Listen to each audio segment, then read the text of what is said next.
তুমুল বৃষ্টিতে রাতের ভ্যাপসা গরম পালিয়েছে। আবহাওয়া অধিদপ্তর জানিয়েছে মৌসুমি বায়ুর প্রভাবে আজ দিনভর থেমে থেমে বৃষ্টি হতে পারে। এদিকে সাগরে সৃষ্টি হওয়া লঘুচাপের প্রভাবে ঝড়ো হাওয়া সহ বৃষ্টিপাতের কারণে সমুদ্র বন্দরগুলোকে ৩ নম্বর এবং নদী বন্দরে ১ নম্বর স্থানীয় সতর্ক সংকেত দেখাতে বলা হয়েছে। আবহাওয়াবিদ মোহাম্মদ হাফিজুর রহমান বলেন, মৌসুমি বায়ুর প্রভাবে এই বৃষ্টি হচ্ছে। আজ সারাদিন থেমে থেমে দেশের বিভিন্ন অঞ্চলে এই বৃষ্টি হতে পারে। আগামীকালও এই বৃষ্টি অব্যাহত থাকতে পারে। তিনি বলেন, এরপর বৃষ্টি কমলে তাপমাত্রা আগের মতো আর বাড়বে না।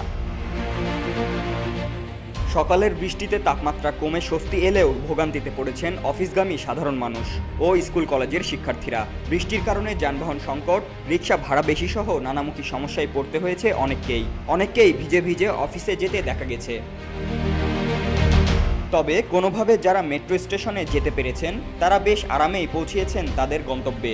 আজ দেশের অভ্যন্তরীণ নদীবন্দরগুলোর জন্য আবহাওয়ার পূর্বাভাসে বলা হয়, রংপুর, রাজশাহী, টাঙ্গাইল, ময়মনসিংহ, যশোর, কুষ্টিয়া, খুলনা, ঢাকা, ফরিদপুর, বরিশাল, পটুয়াখালী, নোয়াখালী, কুমিল্লা, চট্টগ্রাম, কক্সবাজার এবং সিলেট অঞ্চলসমূহের উপর দিয়ে দক্ষিণ বা দক্ষিণ পূর্ব দিক থেকে ঘন্টায় ৪৫ থেকে ৬০ কিলোমিটার বেগে অস্থায়ী দমকা বা ঝড়ো হাওয়াসহ বৃষ্টি বা বজ্রবৃষ্টি হতে পারে।